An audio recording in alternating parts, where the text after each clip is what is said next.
So with Dragon Age The Veilguard set to be released on Halloween, October 31st, there are several things in motion right now. You have prominent YouTubers not given review codes to review the game because they were not overwhelmingly positive with their initial review. You have shill companies like IGN and the like giving Dragon Age The Veilguard nines, and probably, I won't even be surprised if some outlets will even give it a 10. And you also have the confirmation that the game is extremely woke, which doesn't surprise me because I knew it was going to be that way from the very moment I learned who was the lead director, which happens to be a man masquerading as a woman.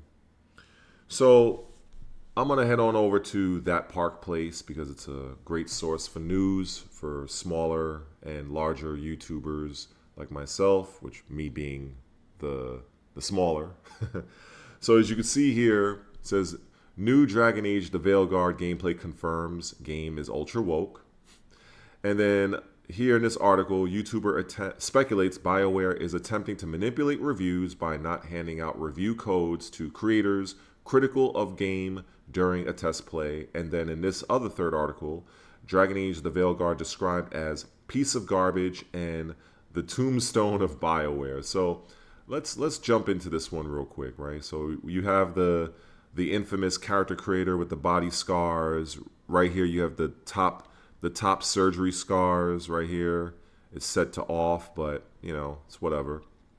So it says here, with a review embargo released for Dragon Age The Veilguard and a number of physical copies already making their way into the hands of gamers, new gameplay confirms the rumors and developer statements that the game is ultra woke.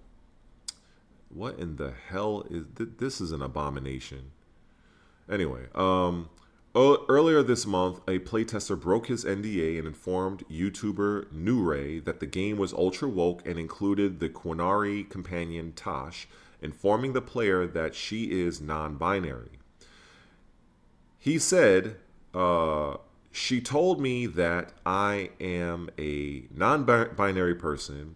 How the hell that a fantasy game in Thetis have the word non-binary? She said that I don't like men and I don't like women. I identify myself as non-binary just like that.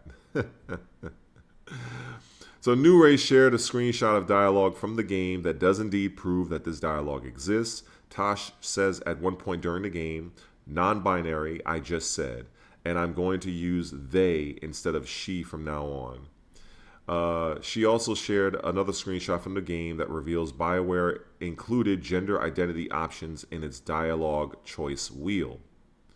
So, there's a lot to unpack there. But like I said, I'm not surprised at all by this, and neither should you, because it should have been made apparently clear that the vast majority of the so-called AAA games are made for the modern audience. And people like myself, and perhaps more than likely yourself, we do not represent the modern audience. We represent the audience that prefers to have quality gameplay, you know, quality stories, not mired in identity politic bullshit. But unfortunately, well, I'll get into this a little bit later. So let's move on. Let's go back. Now let's just head on over to Twitter because this right here, I think this particular tweet or X, whatever they call this, perfectly encapsulates what's happening with this game so far. So this guy, Bad Ghost, says Dragon Age Veilguard is the most obvious virtue signal that any DEI hacks could possibly force into a game. Instead of working on gameplay and fun, they are more concerned about building a story around gender and identity politics. They were keeping it hid long as possible. So zeroing in on this screenshot here, you can see at the bottom here, it says Tosh, non-binary, I just said, and I'm going to use they instead of she from now on. So this character right here is Tosh. This character right here. And moving on to the next slide. Okay, this is a little video, so let's play this real quick. And while we've been asked by the devs not to spoil specifically who I'm talking about here, as a non-binary person myself, Veilguard includes some of the most authentic representation of coming to terms with general gender stuff. Wow. So there it is right there.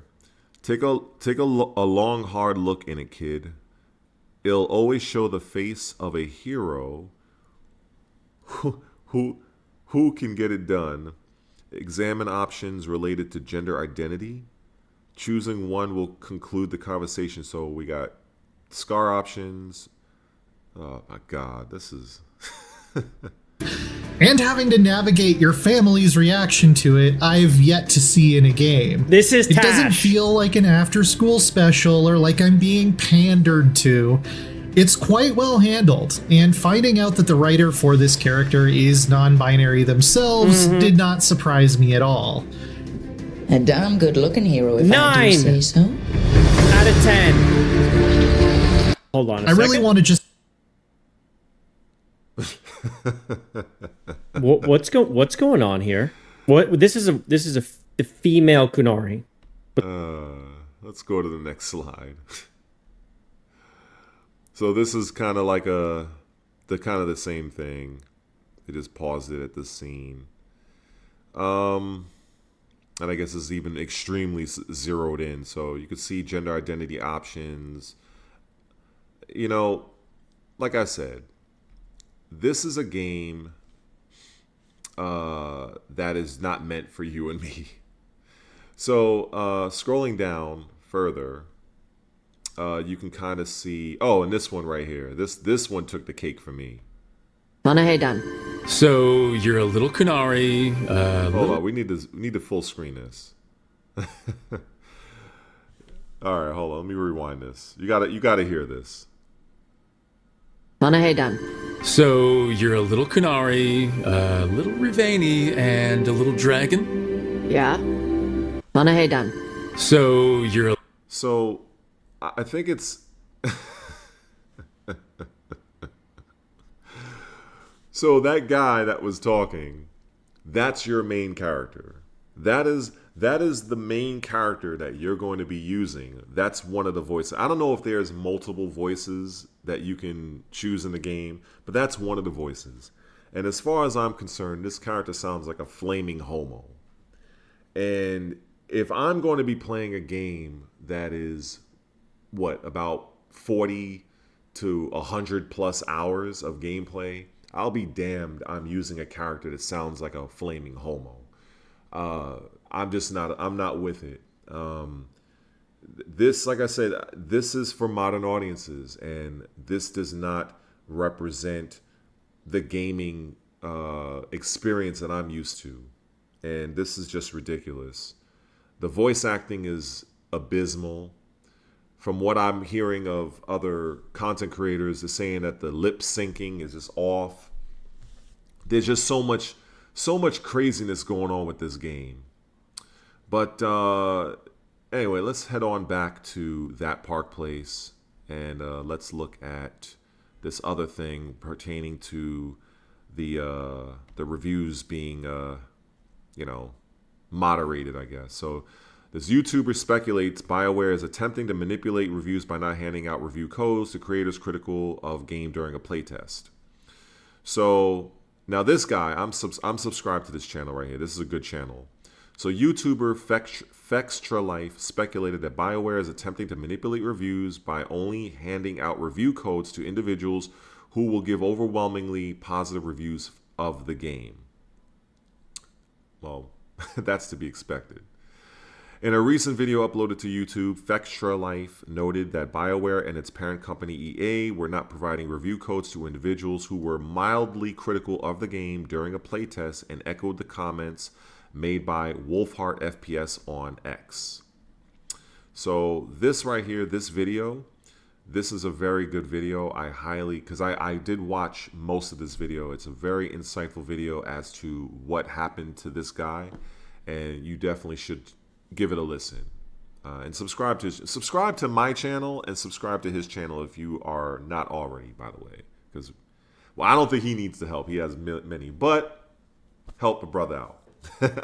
But anyway, so let's see. Wolfheart FPS. So, okay, this was his original tweet. So 3 creators, including myself, were a bit more critical than others with our hands-on time with Dragon Age The Veilguard. Not a single one of us will be getting a review code with time to actually give opinions before release. Just thought I would throw that out there. Please keep in mind, folks, that this does not mean that my more critical opinion is better or more truthful than those who have been more positive. I'm just simply pointing out how marketing works. This also doesn't mean the game will be bad, but it is something to consider. So what this Wolfheart FPS is doing, I mean, he's doing a little bit of damage control in my opinion. He's trying to be as neutral as possible. And I can respect that because as a content creator, being able to review products, ahead of time, which is something I'm not able to do because I'm a very small beginner YouTuber. But people like this man right here, a lot of their revenue and a lot of their attention with views and watch time comes from having that early access. So you have to walk a fine line and not trying to burn any bridges, but you also have to try to be as objective and as fair as possible. But companies like IGN, they're just they're just full on shilling at this point. I've stopped listening to IGN many moons ago. But yeah, I mean, I'm just kind of wondering, what do you think? What do you think of all of this? The game is super woke, but then again, I'd like to imagine that we all knew that. The fact that a lot of prominent YouTubers are not gaining review codes because of their, they're not shilling for the game.